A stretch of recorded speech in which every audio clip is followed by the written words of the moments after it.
You know why we're called Jews? Because we come from Judea. In my office in Jerusalem, there's an ancient seal.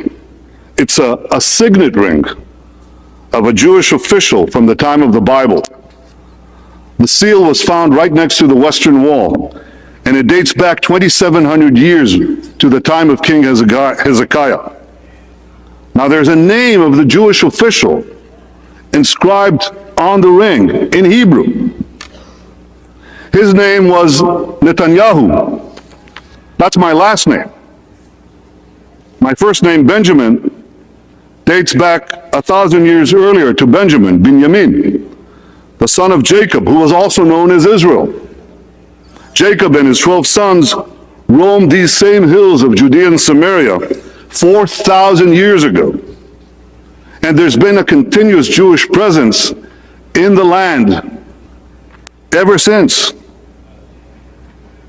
And for those Jews who were exiled from our land, they never stopped dreaming of coming back.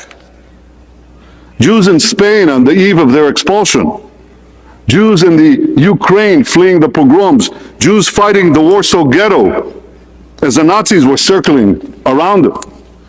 They never stopped praying. They never stopped yearning. They whispered, next year in Jerusalem, next year in the Promised Land.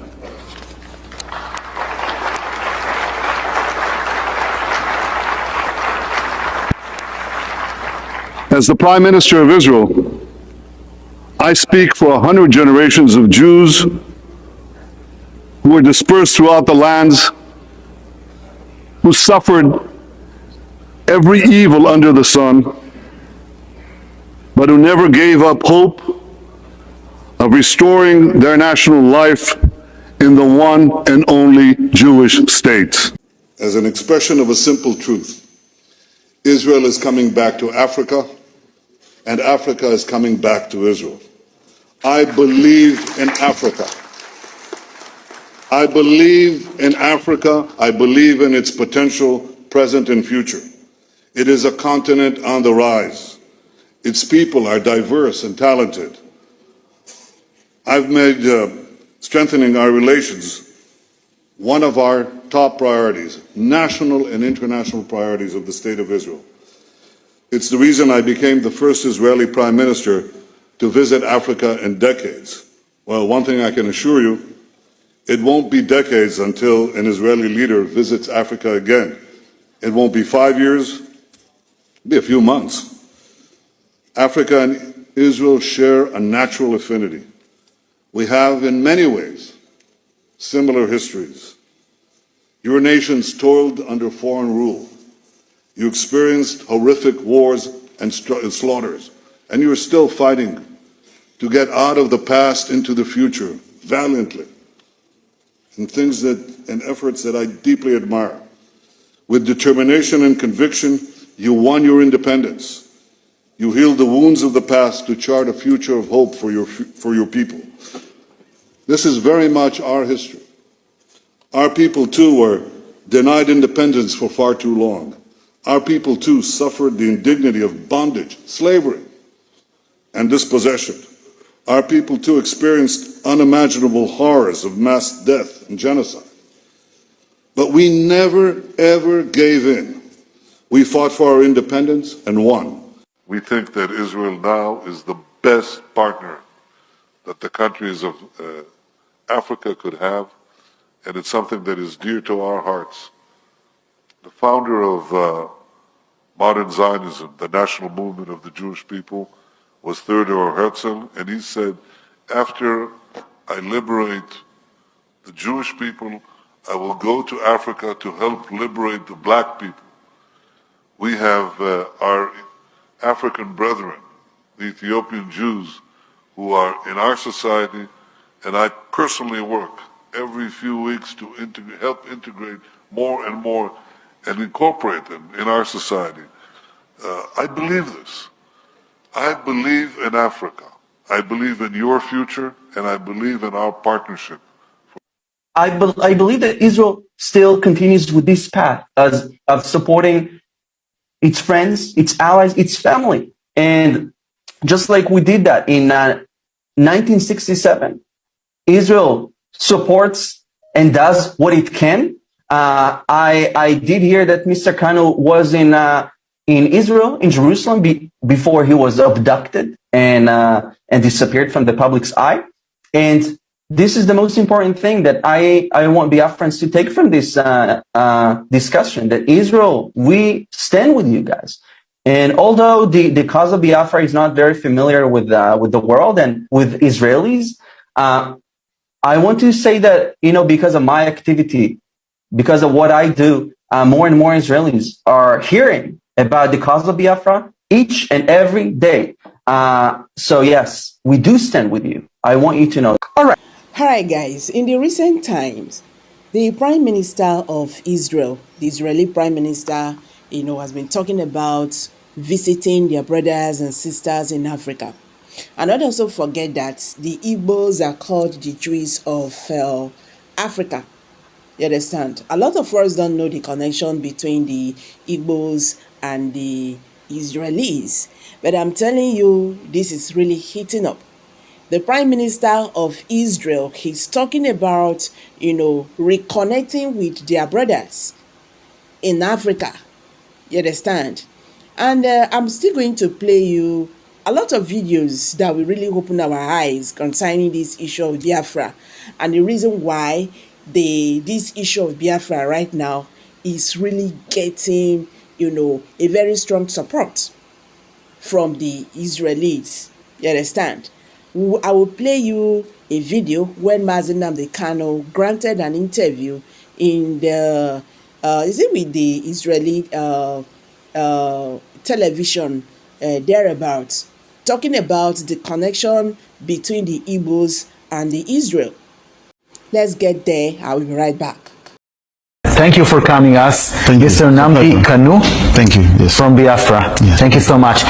We will shortly tell the story of how did you happen to come here. But let's talk a little bit about your people story in Biafra. How many people there consider themselves Jewish, and how did it manifest itself? Biafra in total has about a population of, say, 70 million people scattered all over the world. As you know, they've called us the wandering Jews of Africa. But those that identify themselves with their Jewish heritage is nearly about 50 million people. 15 million people? 50 million people. Do they practice Judaism? They practice Judaism? A significant number of them practice Judaism. In what way? In terms of their prayers, in terms of the Torah that they read, in terms of the kippah and the talit they used to pray, in terms of their recitation of their prayers, is a very significant segment of the population that actually practice it as we do, or most of us do in IPOB. The problem is that when IPOB is the indigenous people of Biafra, is this umbrella movement all over the world that is pursuing the emancipation of Biafra from Nigeria. So what's been happening is that when Christianity came with colonialism, a lot of our Jewish heritage was suppressed. We were made to feel ashamed of our Jewishness, so to speak. But luckily, unfortunately for us, a lot of people bravely maintain that very tradition and culture till this very day. If you go to Umweri in Anambra State, it is there. All over the world, it is there. And even the Encyclopedia Britannica of 1929 mentioned it quite specifically that the Igbos are the Jews of Africa, because all the traditions you have from circumcision to everything that you can think of in the book of Leviticus, we're talking about the Igbo nation, the Igbo people. Yes. Not all of them are Jewish, right? Not all the Igbos are Jewish, or they are? They are all Jewish. The problem is that with the influence and influx of Christianity as a result of colonialism, a lot of that was dampened down. What happened was a lot of our emphasis was moved away from the Torah, the Old Testament, to the New Testament. But because the Old Testament still contained aspects of our tradition and our culture, we accepted the Bible as it was given to us. Okay, let's. We have a short clip showing you guys in Biafra in your Judaism way of life here. Yes. Hallelujah. Oh, say shalom. Hallelujah. Oh, say shalom. Hallelujah. Oh, say shalom. Hallelujah. Oh, say shalom. Hallelujah. Oh, say shalom. Hallelujah. Oh, say shalom. the sound, centuries of colonial returning to what they say are their native roots. A place Quite fascinating. Very, very fascinating. Now I want to look at the map of Biafra and Nigeria, and maybe this map tells a little bit of the story. So actually, you guys in Biafra, what are you struggling for? What is your aim in your struggle? Why there is such a confrontation between you and the authorities? Because we want to go back to where we were before the British came. Most of our problems was basically made by the British. The way Nigeria was put together is the root cause of the problem. I'm talking about these days. Okay, there was a war and Biafra was kind of independence between 1967 and 1970, I guess. That's correct, yes. And since then it's part of Nigeria. What do you want? You want an independent state of Biafra? You want to be a Jewish state? You want kind of autonomy? What did you like? What do we want? We want an independent Jewish state, a Biafran state that is absolutely independent of anything to do with Nigeria, for the simple reason that we were independent before the British came. But you want to be a Jewish state? Absolutely. To go back to a way of life. There's a place called ASOROCK where we come from. The same way you have Jerusalem. The same way you have the temple in Jerusalem, we had one in ASOROCK, the same thing.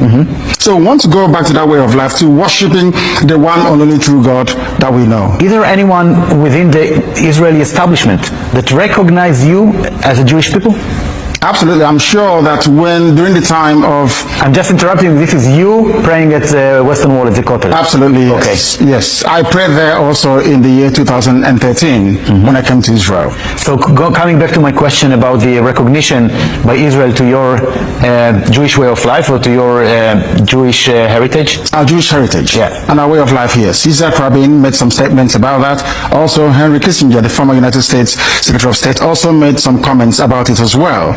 If you go to the Nixon papers regarding the Biafran war, it's all there, very clearly spelled out. But I think there seems to be this kind of paranoia that should Biafra get closer to Israel, that 70 million people will somehow flock to the land of Israel. But that is not the case. We are seeking Biafra, so we can return to Biafra and be in Biafra. Let's go back to your personal story. Yes. You have been persecuted or arrested in Biafra. What was the story about? I arrived in Nigeria, in Lagos, on the 14th of October 2015, and I was arrested from London. I was arrested for demanding for freedom for my people, because I run Radio Biafra in London, and the authorities didn't like it. Then I had to go I had to go home basically to see my people, and they arrested me and kept me locked away for 19 months. 19 months? Yes, despite 2 court judgments to set me free. They took me to court, and the court... More than a year and a half in custody? Absolutely. And then what happened? And then they eventually granted me bail with very stringent conditions. When I came out, I continued to speak to my people. I continued to practice my Judaism, my Jewish faith. And one day they came to my house to kill me. The Nigerian army came to my house to kill me. What was it like? I mean, I wouldn't wish anybody to go through it. They killed 28 people in the process. How many? 28 people died. By the attempt to kill you? To kill me, they killed 28 people. How come they killed 28 people and they didn't get to you? Because my people evacuated me before they could get to my bedroom. And then you flew away?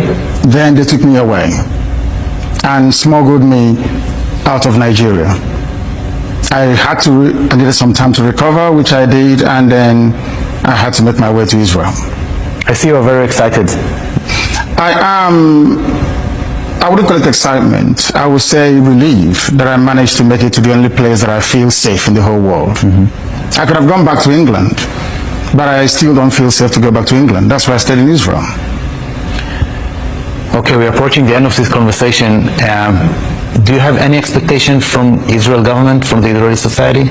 Yes, it is to live up to the obligations to defend Judaism and Jewish faith all over the world. We are being persecuted.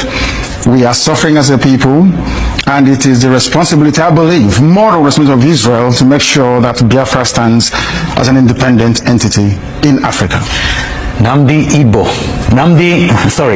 Kanu from the Igbo people in Biafra. I want to thank you so much for this conversation and wish you all the best. Thank you very much for having me. Level. Thank you so much. Thank you. Thank you. In the houses of the truth, in the gospel of our Lord Jesus Christ. Yes, Master Nnamdi Kanu always finds safety in the hands of his brother, because nothing like a brother, nothing like blood. There is a statement that says blood is thicker than what? Than water. And you cannot find your brother outside. You find your brothers inside. And how do you know your brother? A brother is one who comes to attend to your matter or your case, or to your rescue when matter or issues in a critical. That is your brother. And that is why he ran to Israel for safety rather than going to UK. You know, for example, he knows what he was doing, because you can see UK, the British, the Civil War that claimed so many lives of the Biafrans was instigated and carried out and sponsored by who? By the UK. And as you can see, that telling against him now. He holding the passport and was kidnapped. You know, it was illegal. Up to today, what has the UK Parliament or UK government, what have they done concerning or regard to that? Nothing. But you can see Israel, they are the one showing you that that blood is thicker than water. No matter what happened, no matter whose citizen you come from, so long you remain a Biafran man, a Biafran Igbo man, you are an Israeli in Africa. It means actually blood is thicker than water. Yes, blood is thicker than water, and that is what you are seeing. And that is why, let me tell you, don't you know that what they are practicing is Judaism? It's a Jewish, and Master Nnamdi Kanu is a hardcore, I repeat, hardcore, and I quote again, hardcore Jewish. Let me go ask this question. Because if you look at the flag of Biafra, you see Star of David. Star of what? David. God bless you. How come the Igbos were able to keep that heritage so many years that it now reflects in the flag? We leave it. How come they're able to keep it so many years that now they now know and it reflected in the flag? It is a legacy, you know, like I said, it is in the blood, it is in the bone, it is in the vein, it is in the water, it is in the pulmonary, and it is in the artery of our body. So you cannot clean it, and you cannot wave it away, and you cannot push it away, you cannot neither take it away. Meaning it's in your DNA. It is exactly, you are giving me English word. I was giving you the British, the Biafran language. You understand? Now you are giving me the British English word. DNA. That is serious, because as you speak, I've seen a video where you can clearly see some Israelites who claim that they came to Nigeria to look for their brothers. They did not claim. And in the course of their sojourn here, they were rounded up by secret agencies, arrested. So they were lamenting. Though they have since gone back to their place. They have to go back to their place, and they have to search for their lost brothers. And those brothers we are talking about are no other people or no other nation. There are no other tribe than the Biafrans. Hello? The Biafrans are those Israel, and they have come. You know, the visitation that time is like they were like, are you sure? Now these people, our brothers, they come, is the same father, the same mother, is from our lineage. You know, I don't know, let me take you to the culture of African culture. You know, when they say so person is a member of a family, some others, in order to confirm it, they will go and make some inquiries, to make some traces, you understand, to know if actually that boy, especially if the person, the child is a male child, you understand, there will be a traces that they will trace in order. I remember what happened, that was either 2010 or 2005, then about a family, a particular woman give birth to a child, and that child was so you know, white, so yellow, as in we call them Oyibo, and the father, the mother, that lineage of the father, the grandfather said they were all black. So they were all accusing the woman of you know, playing game outside. The woman was like, I never know other man have touched me except my husband. So the people did not believe it. Later on, to confirm if what the woman is saying is the truth, they had to take her even to the shrine, and even in the shrine now told them that so person, and this thing took place many years ago. A man that was very, very fair in the family, in their generation, that somebody in their generation, you know, was as fair as that child. So, you know, now as in culture, they now believe that the man is back in the family again. Reincarnated. That is a reincarnation. Okay, now, because it's very clear, no longer a rumor that the Igbos have been placed in Israel website as the lost tribe of Israel. Of Israel, yes. They have been How placed. does that news come to you?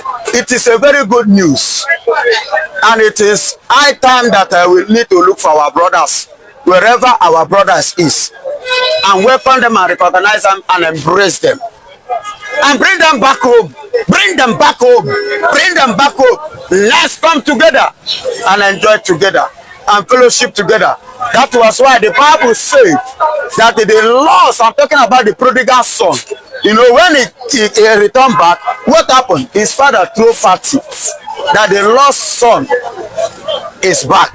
So those lost Igbos, those lost Jewish, those lost Israelis is what is trying to come back now. And that is why part of them, we are more than this, but as time goes on, you will see other part of Biafrans, other part of the Jewish that have lost. You will see God bring them back again.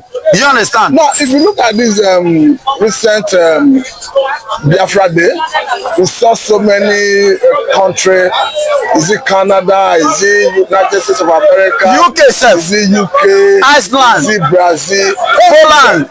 You see Netherlands. Resonating. Everybody, everywhere. What do you think? Even in Norway. Funny enough, in Turkey, completely shut down, sit at home. Everybody respect that, they honor that. Do you know why? Everybody in one way or the other have a loss. Are you hearing me? During that war. During the war, if you did not lose human being, you lost property. If you did not lose human being, you lost property. I don't know if you get it. I met a man yesterday which told me so many secret things that I don't know about this country before now. He did not lose, but he lost property. He did not lose life, but their family lost property. When he was telling me, I became shocked. He said yes. He said actually none of their family members died in the war, but their property, their father property, they lost it. He said most of them basically in River State. Do you understand? So, and on this note, that is why you see that very day, all over the world, that day was seriously put in place and was, you know, obeyed and recognized and respect. Okay, now, back here in Nigeria, we have seen a situation where even people who hit after before now did not accept their Igbo origin are coming out to say, yes, you are Igbo. I've seen a video of a king in Delta State. Of course, to be quite honest with you, the king where the former governor comes from, Okowa. Coming out clearly to say, yes, I am an Igbo man. We came from Uri, in Anambra State. Yes, you know, I don't blame most of these people because they were not told. Some of them said their parents have died. Who know much where they come from? Their relations are nowhere to be found. Most of them, their mother, most especially, you know, child always stay more closer to the mother than the father. And if you come to history, mostly in this area, men have the history, have the record where they come from more than the women. So their mother did not actually disclose if from their infant stage, you know, the deep down of where they come from. That's why you see them, they'll come up, they'll begin to tell you, I am this place, I am this place, because for example, now I marry a Benin woman. For example, a man died, For example, when the child was at the tender, maybe they were giving birth, and now died before they give birth to him or her. So in Benin, he will claim Benin, not knowing that I am from. I must say very big thank you for that. Mr. Chinedu Michael, I understand that, of course, the Israel are brothers to the Igbos, the extension to Biafran, but we understand that Donald Kanu currently is going through travail. But seeing Israelites rallying, protesting, asking Nigerian government to release Donald Kanu, asking British government to step in and ensure that their brother is released. How does it come to you? No, it didn't come to me as a surprise anyway, because I noticed at the last 30th Biafran Day, I will see a lot that happened in Israel. I saw Israelis, both men and women. In fact, we saw the entire Jews, mounting, celebrating the Biafran Day, celebrating the birth of the first Jewish African state. For me, for the Israelis, for the Jews of Israel to join, to even remember that day, she tells a lot of story of the supposed alliance or the supposed synergy or the bloodline. Let me put it that way. And between the Biafrans, the Igbos, of course, and of course the Jewish state. And I can see over time, I've seen aides of the Prime Minister of Israel making different statements referencing Biafra recognition, talking about Nnamdi Kanu, and a lot of people does not know the reason why Nnamdi Kanu is always being welcome within Jerusalem and of course the Western Wall. There's a lot of things that's attached to that, and we have built a relationship to the extent that the Israeli government themselves officially has recognized Biafra, of course the Igbos, as one of the lost tribes of Israel.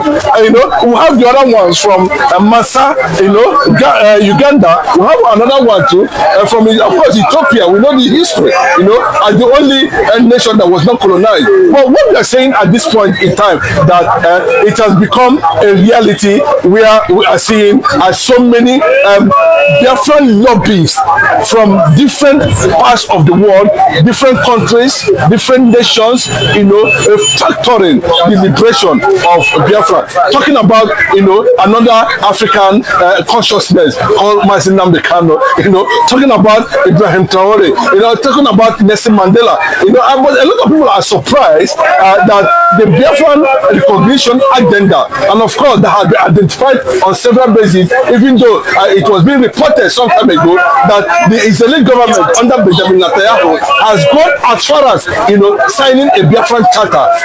So these are some of the things we want to see, and of course the Israeli embassy, located in Biafran land, is also a factor of trust. It's also a factor of patriotism. It's also a factor of brotherhood and bloodline and recognition of an entity or a brother that can never hurt you as to the extent of hurting Israel. And secondly, there is need for us, at this point in time, to continue to build synergy with the Israeli people and the Israeli government, because what we are seeing now in just no distant time, Israel will become a super world power that America will not be able to look at and point their hands towards them, even though we know that they have a more deeper relationship in that regard. But we are seeing Israel as a nation becoming independently in terms of weapon, in terms of military production, in terms of economy, in terms of economic activities, in terms of treaty, Tanzania alone as one of the powerful nations in the world. Even though we still can give it to Israel at this point in time, they are still one of the powerful nations in the world. So what you're seeing every time and now, there's this bloodline, there's this connection that anything that happens to Biafra, anything about Nnamdi Kanu, they try to get the British attention to it, and of course signal their support for Nnamdi Kanu at any point in time. Okay, let me tell you that I've seen a video recently where Nnamdi Kanu himself was explaining to some Israelites after Operation Pinecott Dance, where he left Nigeria in escape for his life, he told them that he chose to come to Israel and not Britain because he feels safe. Okay, I've seen a video, Mr. Michael, where Mazen Adukalo was explaining to some Israelites that he chose to come to Israel instead of UK after the Operation Python that saw him run away from Nigeria. He said because he feels safer in the midst of the Israel who are his brothers. Of course, Mazen Kanu has made it very clearly. You know, he has brought the Zionist ideology to the Biafran agenda. He has also brought the lineage of religion of the Jewish people, you know, the Orthodox Jews in Israel, in terms of, you know, the way and manner they worship. You know, Mazen Kanu, you know, is a Judaist. You know, we believe in that concept of religion of Judaism. You know, and Judaism is where almost all the world leaders, you know, there's no world leader and there's no part of that group or forum, you know. And so Mazen Kanu is a member of, is a Judaist, he practices Judaism, you know. And of course, he told them that he worshipped here in Israel. Of course, that's what I'm saying. So, if you look at Mazen Kanu at every point in time, both the way he dresses and everything, he signifies that he is a Jewish man and that he's proud to be a Jew, you know. And every point in time, we are seeing the Biafrans, you know, taking up solidarity, support for the plight of injustice meted against the Biafrans, against the Igbos, the extreme marginalization, and thereafter, you always see Israeli flag. If you go to Henry, let me put it that way, you know, there is, you know, an anchor of David in the kingdom till tomorrow, till today. You know, if you still go there, you see it. You know, let me go ask this question. What informed and influenced the star of David on the map of, sorry, on the flag of Biafra? No, the fact is that, you know, that is the source, that is where we are coming from, you know, and it has been proven over the years that that is where we are coming from, you know, and that is what we are. If it is not where we are coming from, how come the ancient people that were able, you know, to relocate, to migrate from Middle East or Africa at that time? But remember, where you are calling Middle East, that now, what was it called before? Where we are calling Middle East now, what was it called before? Go and find out yourself what it was called before, and know actually who are the ancient Black Hebrews. Then that will give you a signal that if those people did not come from that, there's no need. Ancient people, 7,000 BCE, they are still maintaining their source without anybody telling them. So it tells you that that is their source, and that is where they come from. I don't think there's any tribe in Africa. Yes, I can tell you, because when I visited in the kingdom, you know, I discovered it, and I asked questions. Find out whether there is any tribe, Black tribe in Africa, where you go to a particular location and you discover similarities of the ancient Jewish kingdom. Maybe I should even ask you this question. The Biafra, that is the community where Okowa comes from, said recently that his kingship, his people migrated from Uri and Anambra State. Okay, that is it. You see, it's unfortunate that we find ourselves in this construction of, you know, wickedness by the British government, you know, to make sure that anything that has to do with Africa is fragmented. You know, look at Macron now threatening the whole of Africa because of Roman Traore. Now they will not allow Africa to even have a military, a force, that will not happen under the Western watch. So what is that? It tells you a lot of things, that these people sat somewhere in Berlin and shared Africa. So it tells a lot of things was balkanized, a lot of things was destroyed, a lot of stories, you know, was killed, and lots of genealogy, so many things that could have defined the identity of the people. We are virtually destroyed by the version of the British colonial masters at that time.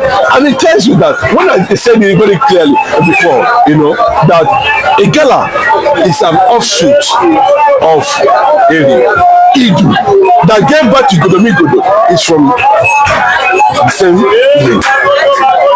But I will not tell you that the Bini is just a minor tribe, just like Ibanke in the entire Edo state. That the Asian people too are questionable. Now, if you look at that Idu, as at that time, before it became Godomigodo, from Godomigodo it become the so-called Edo state we are talking about, or whatever we are talking about today. But look at the tribe that make up the Bini tribe. Who are they? Ask questions, you still discover the truth. So the man from Okowa's local government who is saying that the king, the Biafra, who is saying that they came from the kingdom, he's just being very honest to himself. So that's the picture. That's what it is. And these histories have been there. Okay, now let me ask you, how come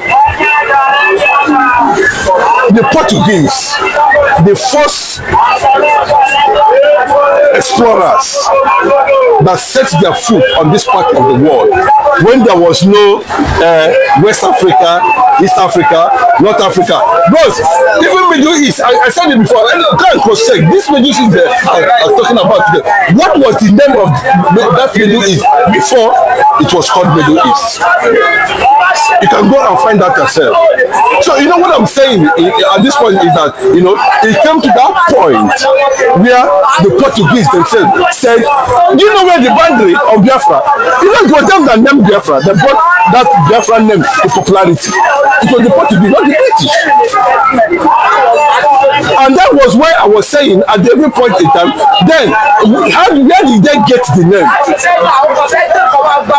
So look at what they drafted as the bite of Biafra in the old ancient Eastern province. That's what they call it. And what they wrote about the people they met here. So you can see the hand of the Britain in making sure that Africa never come together, African consciousness never come together. Everything that has to do with Africanism, especially the Igbo people are being subjected simply because the Igbo people champion African independence and they see it as a threat to them. That was the only offense. All right, guys, so you have seen it. So what do you think? Please let's hear from you in the comment section below. And don't forget to give us a thumbs up, share this video, let it go viral. Let the world, especially the Biafrans, understand what is happening today. Thank you. See you in my next video. Bye for now.